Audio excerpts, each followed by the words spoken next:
าลุดยะตกสวาหายขอความนอบน้อมแด่องค์สมเด็จพระสัมมาสัมพุทธเจ้าขอน้อมอภิวาทแด่พระสัทธรรมเจ้าขอน้อมนมัสการพระอริยสงฆ์เจ้า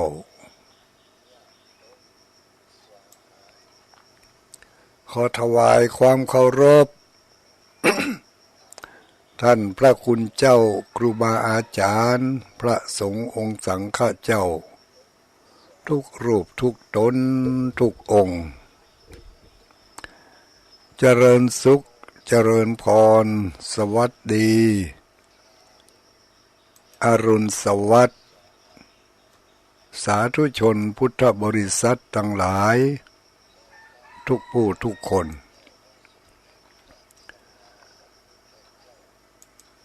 ทุกเจ้าของวันพฤหัสบดี6 โมงถึง7 โมงญาติโยมทั้งหลายจะได้พบปะกับตุลุงดอยพระครูปฏิภาณธรรมทินเจ้าอาวาสวัดพระธาตุจอมพออำเภอเวียงป่าเป้าจังหวัดเชียงรายเจ้าวันนี้ก็ได้มาพบมาปะกับบรรดาพ่ออุ้ยแม่อุ้ยคนหนุ่มคนกำทั้งหลายจุผู้จุคนหรือบางทีท่านทั้งหลายส่วนหนึ่งอาจจะเดินทางด้วยยานพาหนะเปิดวิทยุสแกนมาจับพอดีก็ขอถือโอกาสสวัสดีเจริญสุขเจริญพรเดินทางด้วยความปลอดภัยมีสติสตังในการควบคุมยานพาหนะของท่านให้ดีทำใจให้สบายผิดเล็กผิดน้อยทุกคนมีความผิดเหมือนกันทุกคนมีความพลาดพลั้งมีโอกาสที่จะผิดพลาดได้เหมือนกันเพราะฉะนั้นการใช้ยวดยานพาหนะของท่านทั้งหลายก็ขอให้ใช้ด้วยความระมัดระวังอกเขาอกเราลดหย่อนผ่อนผันให้แก่กันให้อภัยแก่กันเราจะได้ชื่อว่าเจ้าวันนี้เราใจน้ำพระธรรมมาล้างจิตล้างใจเราได้ใจน้ำใสๆมาล้างหน้าเจ้าวันนี้ทุกเจ้าอีกเราใจน้ำธรรมล้างใจเราใจน้ำใสล้างหน้าเพื่อความดีและก็เพื่อความงามในการดำเนินชีวิตของเราวันนี้เป็นวันสำคัญวันหนึ่งใกล้กับวันที่เราจะมาน้อมรำลึกนึกถึงวันสำคัญอันยิ่งใหญ่ของโลกไม่ใช่ของประเทศใดประเทศหนึ่งละเดี๋ยวนี้เปิ่นยกขึ้นเป็นวันสำคัญของโลกไปแล้วนั่นก็คือวันวิสาขบูชาเนาะวันนี้วันวิสาขบูชายังบ่ถึงเตื้อนะเพิ่นจะถึงกับวันผูกพุ่นก่อนวันวิสาขบูชาวันฮือไม่ใช่วันผูกวันผูกนี่เป็นวันโกนอยู่วันนี้ก็ 13ค่ำเนาะเดือน6เดือน9เหนือเดือน9เหนือเดือน7ใต้เดือน9เหนือเดือน7ใต้เดือน7ตามปฏิทินสากลเดือน9ตามปฏิทินของเจ้าล้านนาประเทศ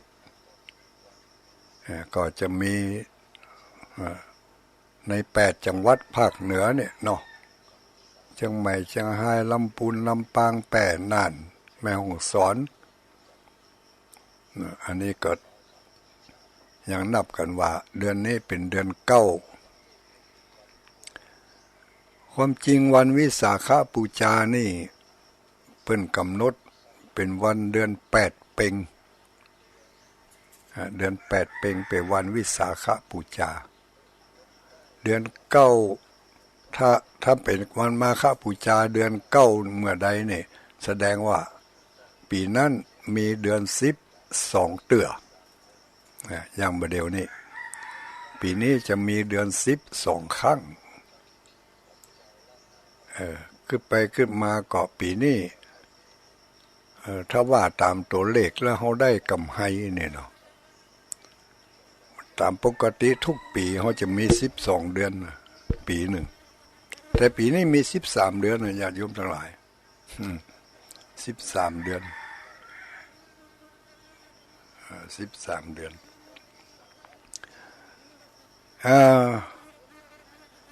เจ้าวันนี้ได้มาพบมาปะกับญาติโยมทั้งหลายแล้วสาระธรรมสิ่งละอันพันละน้อยจะนำมาบอกให้แก่ญาติโยมทั้งหลาย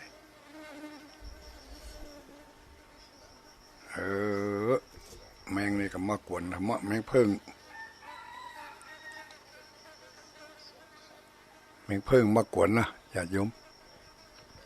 มันตามไฟไว้เนาะ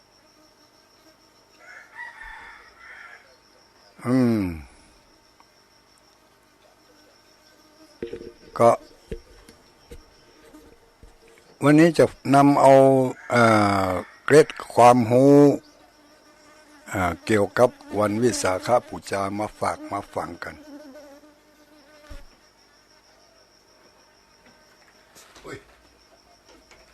ถ้าเธอนายโยมนะแมงเพิ่งมันมากวนห้อย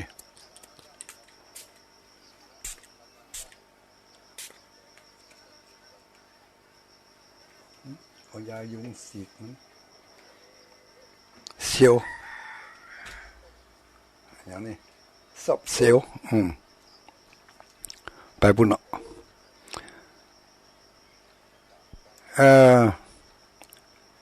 เกร็ดความรู้ในวันวิสาขบูชาวันนี้มีอย่างพ้องก็เดี๋ยวลองมาฟังกันพอเนาะก็เตรียมเนื้อเตรียมตัวกันเนอวันนี้เป็นวันที่เราจะได้ประกอบพิธีกรรมทางพระพุทธศาสนาเรามาย้อนฟื้นฟูทบทวนวันสำคัญวันนี้เหรอก่อนเนาะวันสำคัญในวันวิสาขบูชาเป็นวันสำคัญอย่างใดหมู่เฮาทั้งหลายก็ฮู้กันละเอาละผู้ที่บ่ฮู้เพิ่นก็ยังมีหรือบางทีฮู้ก็ยังเข้าใจบ่นักก็เหมือนกับตุลุงเนี่ยนะเข้าใจได้บ่นักก็มาทบทวนกันเสียหน่อยวันวิสาขบูชานี่เป็นวันสำคัญที่ว่าสำคัญนะคือมันมีเหตุวันเดียวกันตรงกับวันเดียวเดือนเดียวกันแต่คนละปีที่เกี่ยวเนื่องกับองค์สมเด็จพระสัมมาสัมพุทธเจ้าของเราทั้งหลายนี่นะวันที่เปิ่นประสูติหรือว่าวันที่เปิ่นเกิดนั่นนะ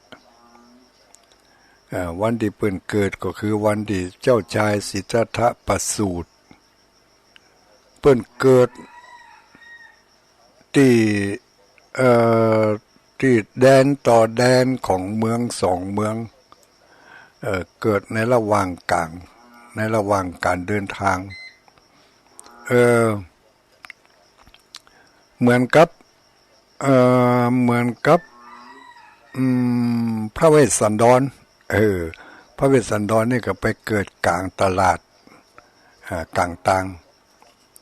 พระพุทธเจ้าหรือว่าเจ้าชายสิทธัตถะนี่ก็เกิดระหว่างการเดินทางแม่ของเปิ้นจะไปบ้านพ่อบ้านแม่ก็คือบ้านเทวทหะประเทศในเมืองไปเมืองเทวทหะคิดใจว่าจะไปเกิดบ้านพ่อบ้านแม่เพราะว่าแม่หญิงเนี่ยเวลาจะเกิดเนี่ยคิดถึงบุคคลสำคัญนะที่เป็นที่ปึงที่ชั่งที่ปึงอันนั้นก็คือพ่อแม่เพราะเวลาจะเกิดนี่มันเป็นวันสำคัญกึ่งเป็นกึ่งตายกันแล้วไอ้เจ้านะอันนี้เป็นอู้ให้ฟังนะทุลุงก็ไม่ได้ไปเป็นแม่หญิงเนาะเมื่อเกิดถึงว่าเวลาใกล้จะเกิดนี่มันเป็นในช่วงเวลาที่เสี่ยงเป็นเสี่ยงตายกันแล้วนะก็คิดถึงว่าไผที่จะเป็นที่จ้างที่เปิงได้เป็นกำลังอกกำลังใจได้ดีที่สุดเต่าพ่อเต่าแม่นั่นบ่เมียนะเปิดก็คิดว่าเวลาใกล้จะเกิดเนี่ยเขาไปเกิดบ้านแม่เขาจะมีความอบอุ่นนักกว่าก็จึงลาพระเจ้าสุโธทนะพระเจ้าสุโธทนะก็อนุญาตจัดขบวนในการเดินทางมาแจ้งอย่างสมัยนี้เนาะขึ้นเครื่องบินไปพ่องขึ้นรถไปพ่องนะแต่อันนั้นเพิ่นก็คงจะไปขบวนรถขบวนรถเหมือนกันแต่ขบวนล่อนะรถกุกกักนะเป็นราชรถขบวนเป็นขบวนไปถึงระหว่างกึ่งกลางตังพระนางสิริมหามายาก็รู้สึกว่าตะวันใกล้จะเที่ยงเดินทางมาไกลละเข้าไปพักผ่อนที่สวนอุทยานในระหว่างที่กำลังพักผ่อนอยู่นั่นพระนางก็รู้สึกว่า จะมีกระลอกกระล่อยจะเจ็บท้องรู้สึกว่าเจ็บท้องแต่บ่นักนะเพียงแต่หู้ว่าเจ็บท้องนางก็ลุกขึ้นยืนเอามือขวาเกาะกิ่งสาระปล่อยมือซ้ายลงมาตามลำตัวแล้วพระนางก็ยืนหมู่ข้าราชบริพารทั้งหลายก็ปากันเอาผ้าเอาอย่างมาล้อมมีนาสนมนางในต่างๆเข้ามาใกล้เข้ามาให้ความอุปถัมภ์อุปถักแล้วพระนางก็ยืนคลอดเนาะยืนประสูติเจ้าชายประสูติออกจากต้องของพระนางสิริมหามายาพอป้นออกจากต้องมาตานะยืนได้เลยญาติโยมทั้งหลายยืนได้เลยเพราะพระนางประสูตินี่ยืนประสูติแต่เวลาประสูตินี่คงจะบ่เหมือนกับคนอื่นๆเนาะคนอื่นนี่เปิ่นเอาหัวลงพระนางคงจะเจ้าชายคงจะเอาตั้งเท้าลงคิดว่านะพ่อจะได้เพราะว่าพ่อเปิ้นป้นจากต้องแม่มาปุ๊บเนี่ยเปิ้นก็ยืนเลยเดินไปเลย7-9พร้อมกับเปล่งอภิสมวาจาบอกว่าข้าพเจ้าเราเกิดมาครั้งนี้เป็นครั้งสุดท้ายเขาเป็นผู้ยิ่งใหญ่ในโลกมันมีภัยจะยิ่งใหญ่สำแล้วแล้วก็มี ก็ยืนประกาศตนประกาศตัวคำประกาศนั้นตุลุงบอกว่าละจำบ่ได้เป็นว่าอภิสมวาจาเป็นการประกาศกรรมอันยิ่งใหญ่เราจะเกิดมาเป็นครั้งสุดท้ายเขาจะเป็นผู้ยิ่งใหญ่ที่สุดในโลกบ่มีไผเต่าเทียมได้ในวันนั้นเป็นวันเดือนเพ็ญวันเดือน8เพ็ญอย่างที่เล่ามาข้างก่อนนี่เหตุการณ์ที่หนึ่งคือวันที่เจ้าชายสิทธัตถะประสูติเหตุการณ์ที่สองคือเจ้าชายสิทธัตถะเมื่ออายุได้29 ปีก็เสด็จออกจากพระนครกบิลพัสมุ่งตรงไปยังป่าที่ไหนก็บ่ฮู้ไปจังนั้นเองนะ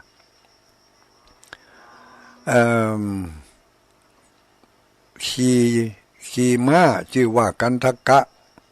มีนายฉันนะไปตัวนายฉันนะนี่ก็เป็นพระสหายกู้หูกู้ชี้กันเพราะว่า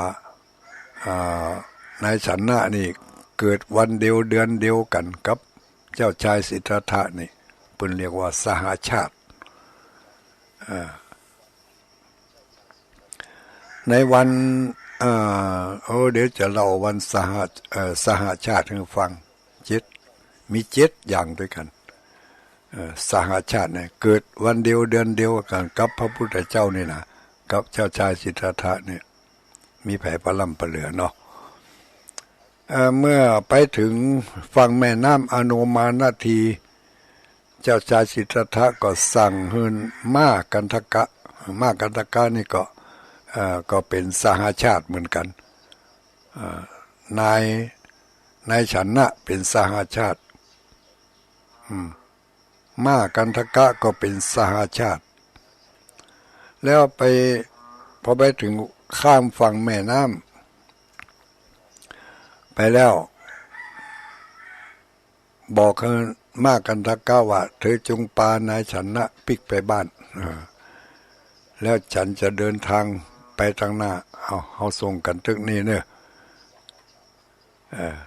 พอม้ากันทกะเหลียวพอพระพุทธเจ้าชายสิทธัตถะตอนนั้นยังไม่ได้เป็นพระพุทธเจ้าเถอะเป็นเจ้าชายสิทธัตถะอยู่พอเจ้าชายสิทธัตถะเดินลับตาเข้าป่าไปม้ากันทกะก็อกแตกตายไม่สามารถที่จะทนทานอยู่ได้ด้วยความเสียใจที่เจ้าชายสิทธัตถะละตัวเองอีกนะเพราะว่าต่างคนต่างฮักกันเมื่อม้ากันทกะได้เสียชีวิตลงไปแล้วนายชนะก็เอาเครื่องประดับเต่าตีจะเอาไปได้ปิกเป็นยังเมืองกบิลพัสระยะต่างบัจจัยใกล้ๆในญาติโยมทั้งหลายจากสถานที่เจ้าชายสิทธัตถะแยกทางกันระหว่างนายฉันนะกับม้ากันทกะแล้วก็เจ้าชายนั่นนะจากกบิลพัสมาเป็นระยะทาง30 โยชน์นี่คิดเป็นกิโลเมตรก็ตกอยู่480 กิโลเมตรม้าวิ่งคืนเดียวบ่ถึงคืนนะกึ่งคืนนะออกจากพระนครกบิลพัสเวลาเจ้ามืดเนาะในเวลากลางคืนนั่นแหละจะวิ่งเหาะกำแล้วก็จะโยมทั้งหลาย480 กิโลเมตรนี่มันที่ไหนนี่ปุ่นก็นครสวรรค์นึกอ่ะเนาะ จากเวียงปะเป้าไปเนี่ยจากเชียงไฮ้นี่ไปเนี่ยเอามาใจใกล้ๆสักกำนะใจระยะใจเวลาวิ่งไป30โยชน์แล้วเมื่อมากันตะกะตาย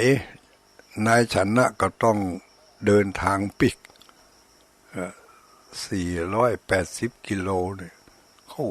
กี่วันก่อนนั่นจะถึงเมืองกบิลพัสดุโอ้โหเมื่อนานนักแกแล้วเนาะเมื่อปิกมาแล้วเจ้าชายสิทธัตถะก็ได้บำเพ็ญได้บำเพ็ญเพียรอธิษฐานนุ่งห่มผ้ากาสายะติโบติหิมฝั่งแม่น้ำเนรัญชลาหนะริมฝั่งแม่น้ำอโนมานาทีท้าวกติกาพรหมได้เอาผ้าจีวรเอาบาตรเอาอย่างลงมาถวายเจ้าชายสิทธัตถะก็สละเสื้อผ้าเครื่องทรงของพระองค์ก็มีมือถือบาตรแล้วก็เอาผ้าขันเอามีดตัดผมขว้างขึ้นไปตำบลพญาอินทร์เอาพระอบทองคำมาหับเอาไปใส่เอาไปบรรจุไว้ที่พระธาตุเกศแก้วจุฬามณีพุ่นน่ะเป็นพระเกศาตัดข้างเดียวอันน่ะจากนั้นก็บ่ได้ตัดบ่ได้ขูดบ่ได้โกนทำตัดมวนผมขึ้นไปไว้บนหัวแล้วก็ตัดด้วยมีดดาบพระขันของเพิ่นแล้วอธิษฐานเพศบรรพชิตเป็นนักบวชตอนนั้นก็ไปแสวงหา โมกขธรรมเข้าไปยังอาจารย์สำนักต่างๆจนกระทั่งเป็นเวลานับตั้งแต่วันนั้นจนกระทั่งมาถึงตีมนั่งปื้นต้นไม้สลีมหาโพธิ์โดยพระองค์เองนั้นรวมแล้วเวลา6 ปีในการแสวงหาโมกขธรรมในที่สุดวันนั้นเป็นวันวิสาขบูชาวันเดือน8 เพ็ญพระองค์ก็ได้ตรัสรู้อนุตตรสัมมาสัมโพธิญาณสำเร็จเป็นพระสัมมาสัมพุทธเจ้าในเจ้าของวันเดือน8 เพ็ญก็คือเป็นเรียกว่าวันวิสาขบูชาเนี่ยวันสำคัญอันที่2นะที่เกี่ยวกับเปิ้นแล้วก็วันสำคัญอันที่3ก็คือหลังจากที่พระพุทธองค์ได้ตรัสรู้อนุตตรสัมมาสัมโพธิญาณแล้วจากนั้นพระองค์ก็ได้ประกาศสัจธรรมเผยแผ่พระพุทธศาสนามาจนถึงเป็นเวลา45 พรรษา45 ปีจนมีพระชนมายุได้80 พรรษาก็กำลังเดินทางประกาศพระพุทธศาสนาจากเมืองหนึ่งไปสู่เมืองหนึ่งจากเมืองหนึ่งไปสู่เมืองหนึ่งเมืองสุดท้ายก็คือเมืองกุสินารา แล้วก็ขึ้นเดินทางผ่านไปเข้าป่าสารวันพระพุทธองค์ก็ทรงประชวรละตอนนี้ทรงประชวรลำบากกายลำบากกายใจเป็นมาลำบากทรงประชวร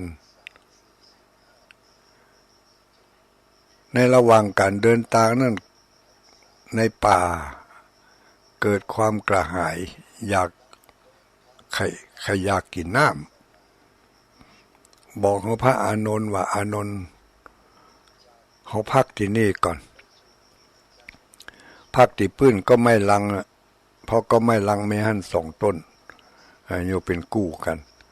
พักพื้นต้นไม่ลังนี่พระอานนท์กับพระภิกษุสงฆ์บริวารทั้งหลายก็ปูอาสนะจัดที่นั่งที่นอนให้เรียบร้อยพระพุทธองค์ก็เข้าประทับที่พื้นต้นไม้ลังเสร็จเรียบร้อยแล้วบอกให้พระอานนท์ บอกว่าอานนท์เราอยากน้ำเหลือเกินเธอไปเอาน้ำมาให้หน่อยพระอานนท์ตรัสว่าพระอานนท์กราบทูลว่าไหว้สาพระพุทธองค์แม่น้ำที่เขาผ่านมาตะกี้นั่นบัดเดี๋ยวนี้มีกองเกวียนขบวนล่อได้ผ่านไปตั้ง500เล่มเป็นน้ำที่ขุ่นมากบ่น้ำคงจะบาสะอาดเพียงพอพระเจ้าค่ะพระพุทธองค์ก็บอก2 เตือ3 เตือบอกว่าเธอจงไปเอาน้ำมาเราอยากกินน้ำพระอานนท์ก็ตัดสินใจ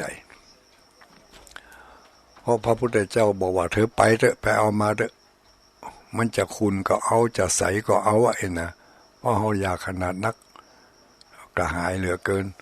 พระอานนท์ก็นี่ก็บ่ฝืนคำสั่งของพระพุทธเจ้าถือเอาบาตรไปน้ำกำลังขุ่นเพราะจะเป็นขี้เปื้อนนะญาติโยมทั้งหลายพระอานนท์ก็ตั้งสัจจะอธิษฐานข้าพเจ้าจะมาเอาน้ำไปถวายพระพุทธเจ้าน้ำนี่ขุ่นเหลือเกินแต่พระอานนท์เอาบาตรตักลงไปโดยพุทธานุภาพตรงตัดติพระอานนท์เอาบาตรจุ่มลงไปนั่นเป็นน้ำใสสะอาดทั้งที่บริเวณใกล้ๆนั้นเป็นน้ำขุ่นไปโดยขี้เปอะขี้ปงขี้เยื่อขี้โยกต่างๆแต่พระอานนท์เอาบาตรจุ่มลงไปในน้ำตัดติพระอานนท์จุ่มลงไปนั่นเป็นน้ำใสพระอานนท์เกิดความแปลกใจก็จึงเอาน้ำใสๆนั่นมาถวายพระพุทธเจ้าพระพุทธองค์ก็ได้ทรงดื่มน้ำที่พระอานนท์มาถวายแล้วก็พักผ่อนอยู่ในระหว่างต้นไม้ลังทั้งสองนั่นพระพุทธองค์ก็ได้ ประกาศบอกกล่าวว่าเขาจะบอกไปสำหรับจะปรินิพพานที่นี่ทุกตนทุกองค์เมื่อได้ยินกรรมนั้นก็ตกอกตกใจว่าพระพุทธองค์จะปรินิพพานที่ป่าสารวันกันเนาะถ้าจำบ่ผิดถ้าจำผิดก็ขอสุมาครูบาอาจารย์เนอะ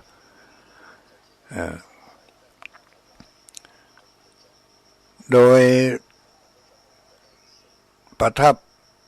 อยู่ที่ปื้นต้นลังบางทีก็ว่าสาระบางทีก็ว่าต้นลังแต่ได้เฮียนมาตั้งแต่เป็นพระน้อยบนปึกว่าต้นลังนั่นเนาะให้นะไม่ลังนางลังทั้งคู่เนาะแล้วก็มีเหตุการณ์อย่างหลายอย่างเกิดขึ้นในระหว่างที่พระพุทธองค์ทรงประทับอยู่ที่หั่นทุลุงจะขอผ่านไปวันนั้นเป็นจนกระทั่งมาถึงวัน เดือน8เพ็ญคือวันวิสาขบูชาวันเดือน8เพ็ญมาขวบขวายเมื่อคืนวันนั้นพระพุทธองค์ก็ทรงประทานโอวาทให้แก่พระภิกษุทั้งหลายแล้วพอถึงวันเดือน8เพ็ญปุ๊บพระพุทธองค์ก็เสด็จดับขันธปรินิพพานที่พื้นไม้ลังทั้งคู่ในวันวิสาขบูชานั้นเหตุการณ์สุดท้ายก็คือเหตุการณ์ที่พระพุทธองค์เสด็จดับขันธปรินิพพานเนี่ยเหตุการณ์3เหตุการณ์นี้ตรงกับวันเดียวกันคือวันวิสาขบูชาวัน ปสูตรก็คือวันเดือน8เป็งก่อนพุทธกาลก่อนพุทธปรินิพพาน80ปีตีสวนลุมพินีสวนลุมพินีวัน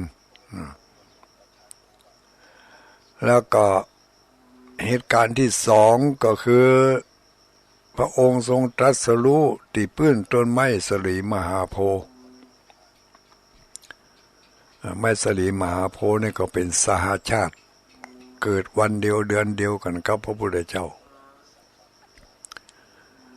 พระพุทธเจ้าเกิดที่สวนลุมพินีไม้สลีมหาโพธิ์ต้นนี้เกิดที่หิมฝั่งแม่น้ำอโนมานะหิมฝั่งแม่น้ำเนรัญชลาไม้ต้นนั้นอยู่ได้ถึง36ปีแล้วก็พระพุทธองค์ก็ได้ไปนั่งพื้นต้นไม้ต้นนั้นไม้สลีมหาโพธิ์นะนั่งพื้นต้นไม้นั้นตรัสรู้อนุตตรสัมมาสัมโพธิญาณแล้วก็เหตุการณ์อันที่สามก็คือ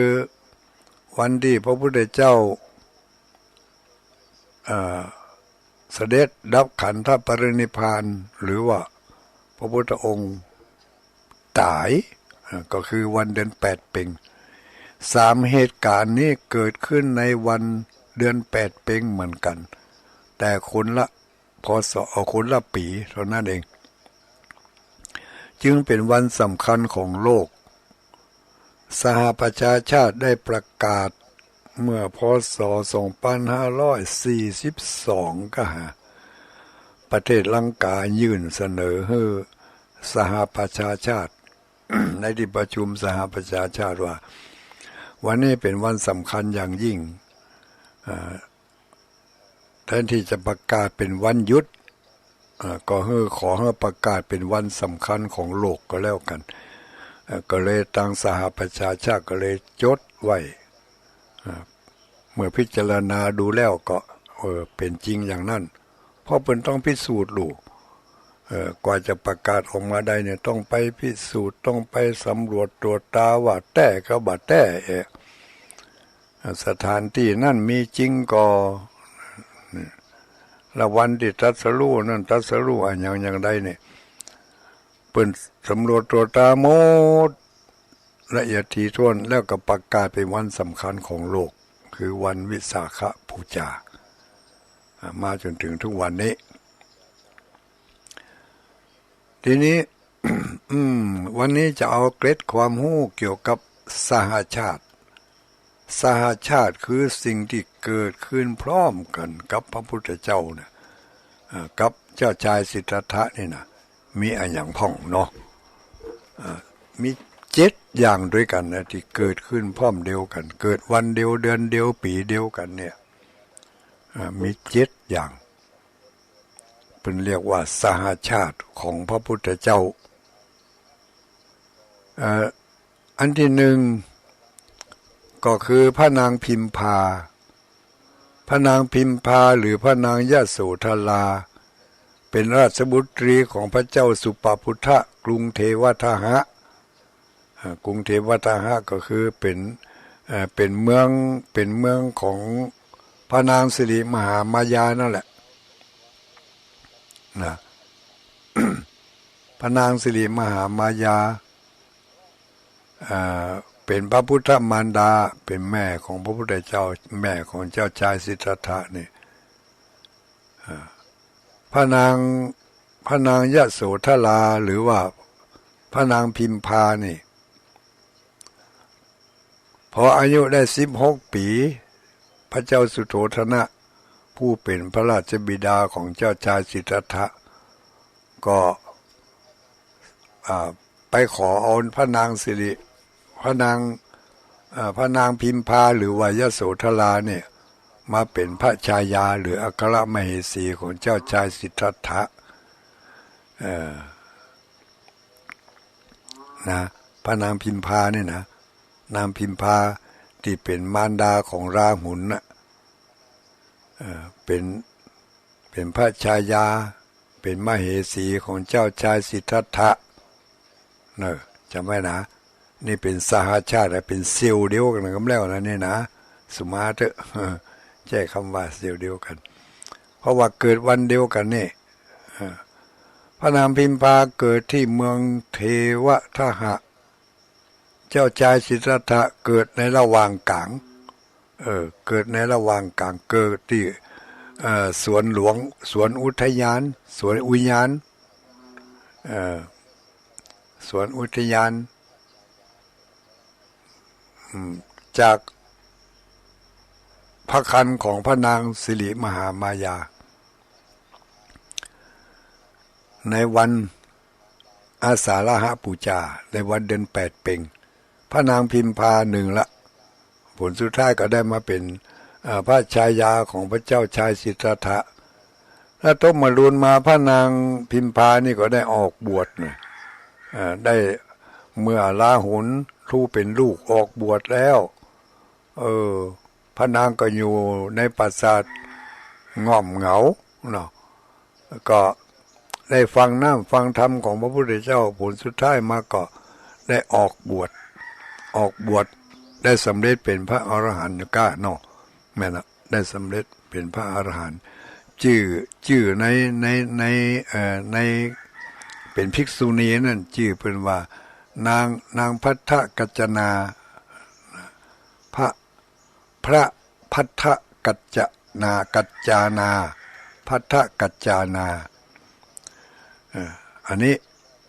อันที่หนึ่งจะตันก่อนนี่ตันอยู่เนาะถ้าบอกฝ่ายเงานี่ก็จะตันอยู่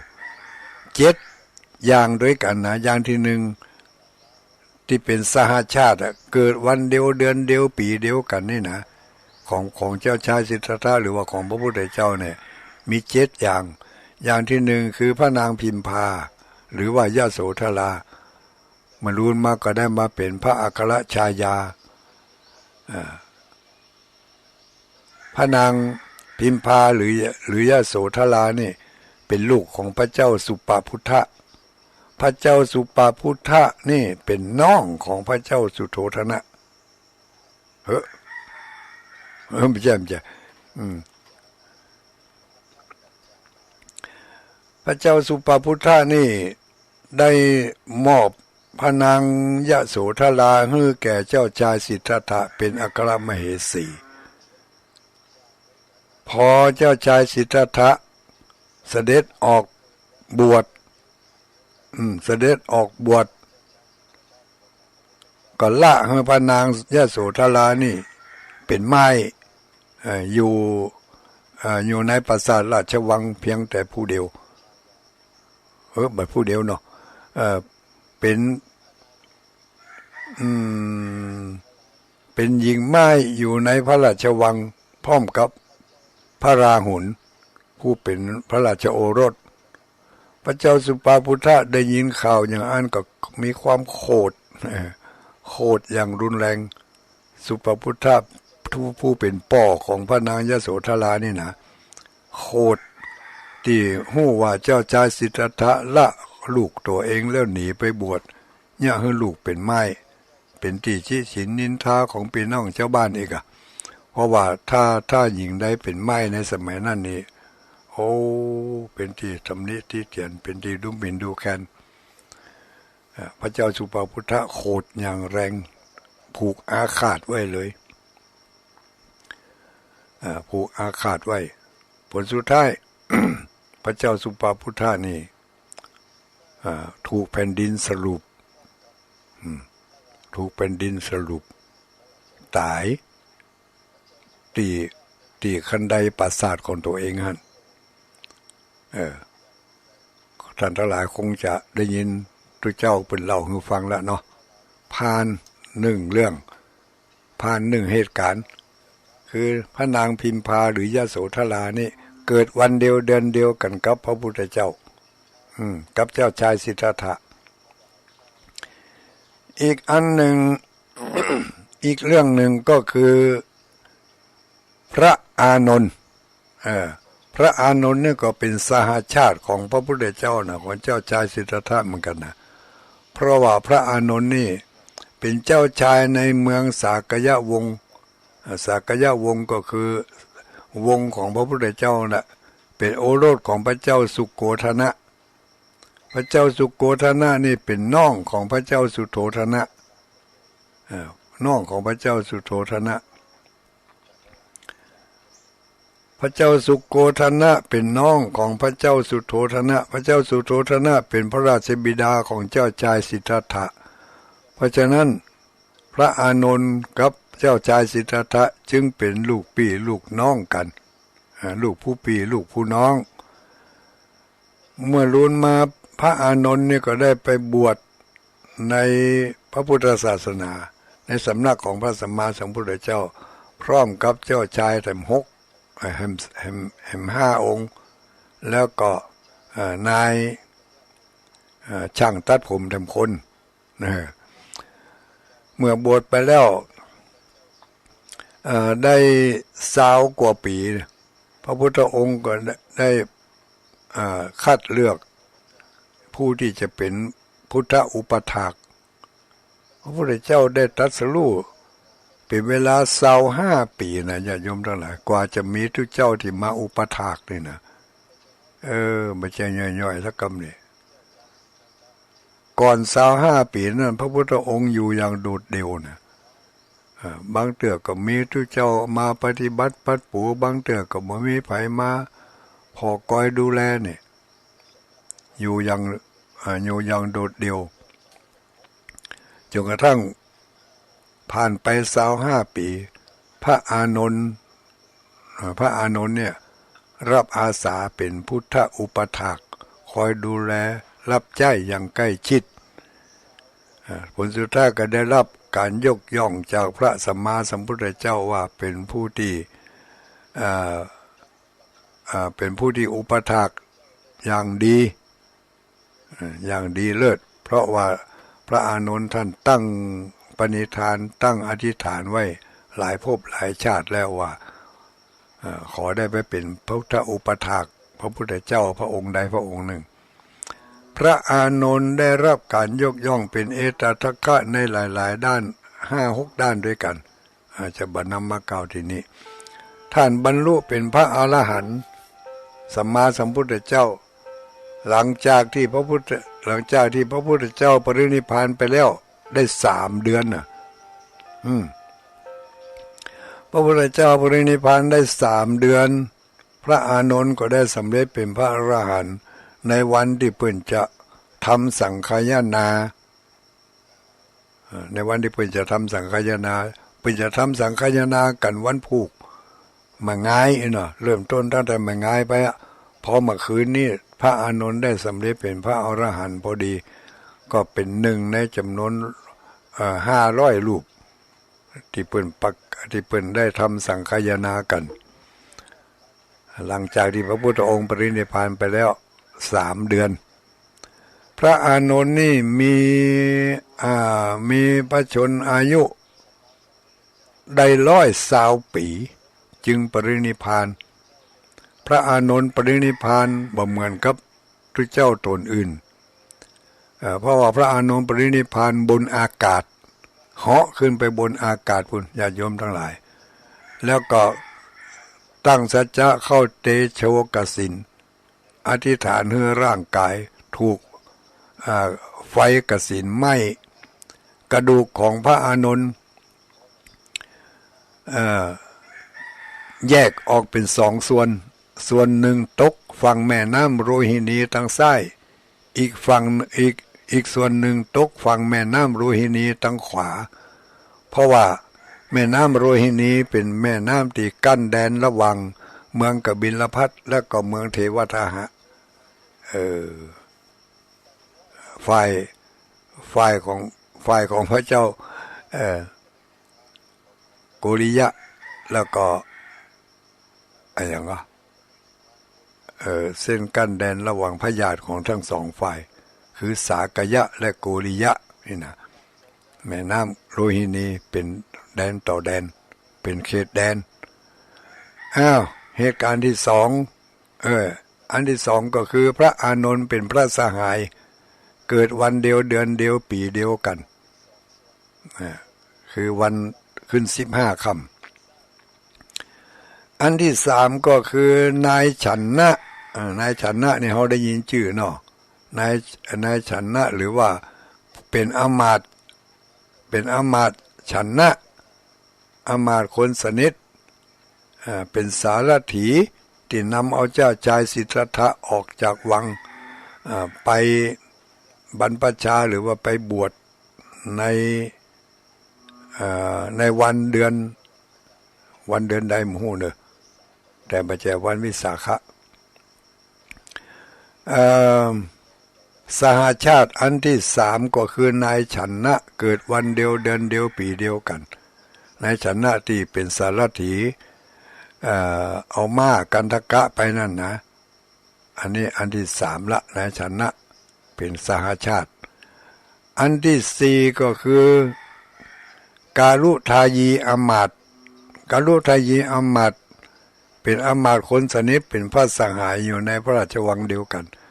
ของเจ้าชายสิทธัตถะเป็นอมาตย์ของพระเจ้าสุโธทนะนั่นแหละที่เมืองกบิลพัสแล้ว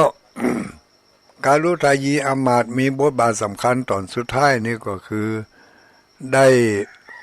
รับพระบัญชาจากพระเจ้าสุโธทนะให้ไปอัญเชิญนิมนต์พระสัมมาสัมพุทธเจ้าให้ปิกมายังเมืองกบิลพัสมาแสดงพระธรรมเทศนาให้แก่พญาติทั้งหลายที่เมืองกบิลพัสการุทายีอมาตย์ได้ไปนิมนต์พระพุทธเจ้านี่ผลสุดท้ายมาการุทายีอมาตย์ก็ขอบวชได้เป็นพระอรหันต์ได้รับการยกย่องว่าเป็นผู้ที่ทำตระกูลให้เลื่อมใสทำตระกูลของกบิลพัสเนี่ยให้เลื่อมใสในพระพุทธศาสนาในพระพุทธเจ้าอันนี้เหตุการณ์อันที่สี่หรือว่าสหชาติอันที่สี่ก็คือการุทายีอมาตย์สหชาติอันที่ห้าก็คือม้ากันทกะ ม้ากันทกะนี่ที่เจ้าชายสิทธัตถะขี่ออกไปบวชนั่นนะเพิ่นบอกว่าม้ากันทกะตัวนี้ม้าตัวนี้มีความยาวจากคอถึงหาง18 ศอกโต18 ศอกส่วนสูงก็พอเหมาะพอควรกับส่วนยาวมีสีขาวผ่องยองใยเหมือนกับสีของเปลือกหอยสัง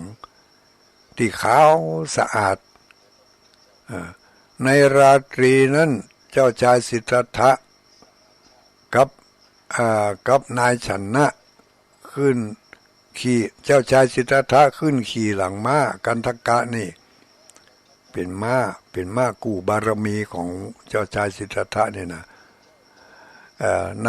ายฉันนะห้อยหางม้านี่ไปถึงฝั่งแม่น้ำอาโนมา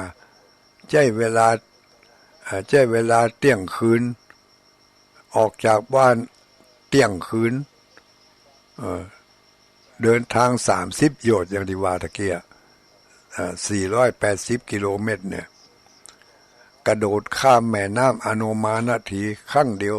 ข้ามไปหลายพุ่นได้เลยนะม้ากันทกะได้สิ้นชีวิตลงหลังจากที่เจ้าชายสิทธัตถะลับตาไปแล้วนะม้ากันทกะ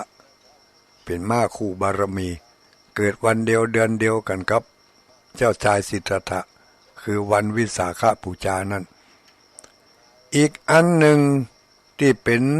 เกิดในวันเดียวเดือนเดียวกันกับเจ้าชายสิทธัตถะนี่ก็คือต้นไม้สรีมหาโพธิ์ต้นไม้สรีมหาโพธิ์นี่เกิดวันเดียวเดือนเดียวกันกับพระพุทธเจ้าพอถึงปีที่35ต้นไม้สรีมหาโพธิ์นี่35 ปีก็ใหญ่นักแกน่ะเนาะเท่าที่อยู่วัดนี่ปอกันกานี่35 ปีนี่ ต้นใบใหญ่น้อยๆสักกำล่มใบใหญ่สาขากิ่งก้านสาขาใบหนาทึบเนี่ยไม้สลีมหาโพธิ์ต้นนี้เกิดที่ในป่าแต่ว่าเกิดในวันเดียวเดือนเดียวกันคือวันวิสาขบูชานั่นเองไม้สลีมหาโพธิ์ต้นแรกนั่นที่อุรุเวลาเสนานิคมที่เมืองมคธปัจจุบันนี้อยู่ที่ตำบลพุทธคยาแขวงเมืองอุรุเวลาเสนานิคมของรัฐพิหารหมู่ที่เพิ่นไปที่อินเดียก็ต้องไปไหว้ต้นสลีมหาโพธิ์แต่ต้นสลีมหาโพธิ์ที่ไหว้กันถึงมื้อถึงวันนี้เป็นต้นที่4แล้วนะต้นสลีมหาโพธิ์ต้นที่1เกิดพร้อมกันกับเจ้าชายสิทธัตถะต้นนั้นมีอายุได้304 ปีญาติโยมทั้งหลายต้นไม้นั้นอายุได้304 ปีก็จึงต้นไม้นั้นก็แห้งเฉาตายไปก็มีการปลูกขึ้นต้นที่2แถมต้นที่2ก็เป็นนอของต้นที่1นั่นน่ะอันนี้มีอายุยืนมาได้891 ปีต้นที่2เนี่ยนะที่เป็นนอของต้นที่1น่ะพอ891 ปีต้นนั้นก็แห้งเหี่ยวเฉาตายไปตามอายุไขมีต้นที่3นอออกมาแถมต้นที่3นี่มีอายุยืนยาวได้ถึง 1,227 ปีต้นโพธิตรัสรู้นั่นนะปัจจุบันนี้เป็นนออันที่4นออันที่4นี่ปลูกหรือว่าเกิดขึ้นในราวพศ2434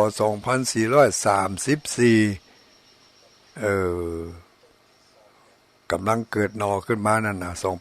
2434มาจนถึงปัจจุบันนี้ได้กี่ปีไปฮู้บ่ลบคูณหารเอาคนเดียวเนอะอันนี้เหตุการณ์หรือว่าสหชาติที่ร่วมกันเกิดวันเดียวเดือนเดียวกันกับพระพุทธเจ้ากับเจ้าชายสิทธัตถะเนี่ยมี7อย่าง6อย่างนั่นคือต้นไม้สลีมหาโพธิ์อันที่6อันที่7นี่ก็คือเพิ่นบอกว่าขุมทรัพย์ทั้ง4ขุมทรัพย์ทั้ง4นี่เกิดมาเป็นกู้บารมีของเจ้าชายสิทธัตถะนี่ก็คือขุมทรัพย์ทั้ง4ก็คือนิธิกุมพีคือขุมทองนิธิกุมพีขุมทอง4ขุมขุดไปก็ถึงปะเอเลยนะมีขุมทอง4ขุมทองสังขุมทองสังฆนิธิขุมทองเอรันขุมทองเอลนิธิขุมทองอุบลนิธิขุมทองปุณณริกนิธิอย่างหัวดูดีเดียดเนี่ยแปมจังขุมทรัพย์ทั้ง4ประการนี้เกิดขึ้นพร้อมกับการประสูติของเจ้าชายสิทธัตถะรวมความแล้วมีสหชาติเกิดในวันเดียวเดือนเดียวกันกับเจ้าชายสิทธัตถะนี่มี7อย่างด้วยกัน8ถึงเจ้าชายสิทธัตถะนั่นนะ1พระนางพิมพาหรือสยโสธราตกมรูนมาก็ได้มาเป็นพระชายาของเจ้าชายสิทธัตถะมีความเกี่ยวข้องกันอย่างนี้แล้วมรูนมาก็ได้บวชเป็นภิกษุณีสำเร็จเป็นพระอรหันต์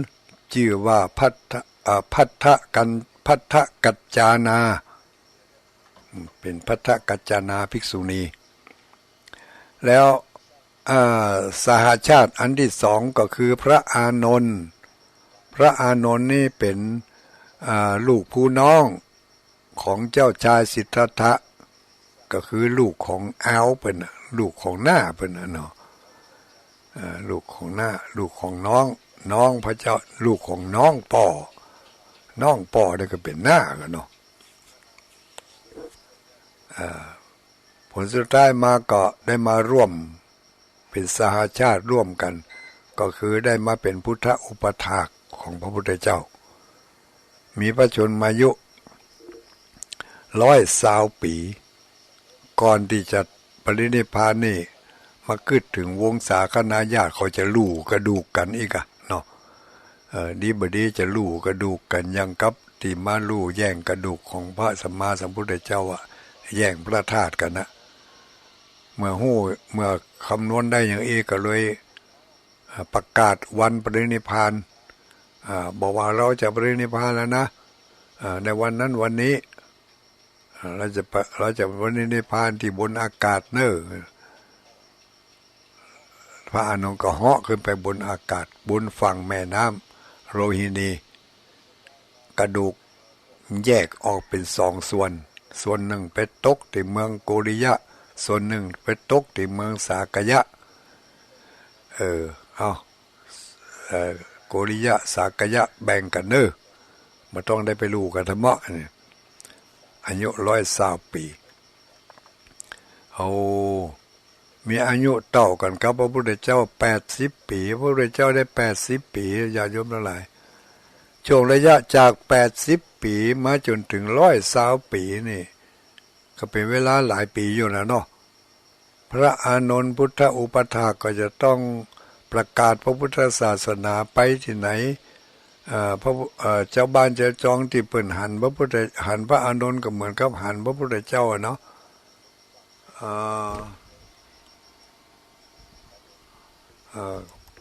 ก็เหมือนกับจะหันพระพุทธเจ้า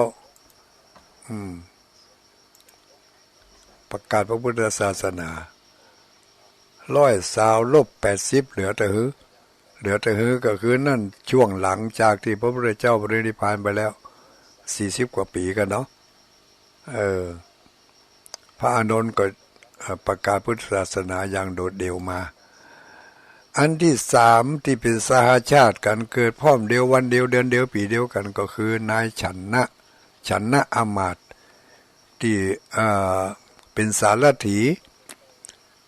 นำเอาพระพุทธเจ้าไปสู่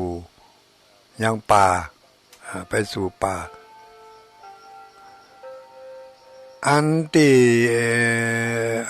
3นายสันนะอันที่4นายกาลุทายีอามาตย์อันที่5ม้ากันทกะอันที่6ต้นไม้สลีมหาโพธิ์อันที่7ขุมทรัพย์ทั้ง7อันนี้เป็นสหชาติเดียวกันกับพระสัมมาสัมพุทธเจ้าตะลุงก็ได้บริหารเวลามาจนถึงบัดนี้6 โมงนาฬิกาตีเต็งๆแล้ววันพรุ่งนี้พระกันเนอร์ที่วัดพระบาทอุดมน้ำบ่อซาวาเนาะพระกันก่อนเตียงเนอพระกันที่หั่นจะไปร่วมฉันเข้ากับปืนมีอันยังก็หลายอันหลายอย่างอยู่เนอะไผ่มันได้ไปวันพรุ่งนี้เสียใจเนอะเอาละตะลุงก็ขอนำรายการนี้ไปก่อนแล้วก็ไปปะกันใหม่ในคืนวันจันทร์คืนวันจันทร์หน้าที่จะถึงนี้สำหรับวันนี้กุศลใดบุญใดได้กระทำบำเพ็ญมาขอกุศลนั้นบุญนั้นได้ปกปักรักษาท่านทั้งหลายได้มีสลีตีขาอายุวันนะสุขภาละหิมาก้าขึ้นปราศจากทุกโศกโรคภัยไข้พยาธิ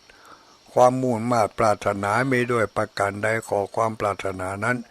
จงสำเร็จเหมือนกันทุกคนทุกท่านโดยจัตตาโรธรรมาวัฏันติอายุวันโนสุขังปะลังสัพพะทุกข์สัพพะโส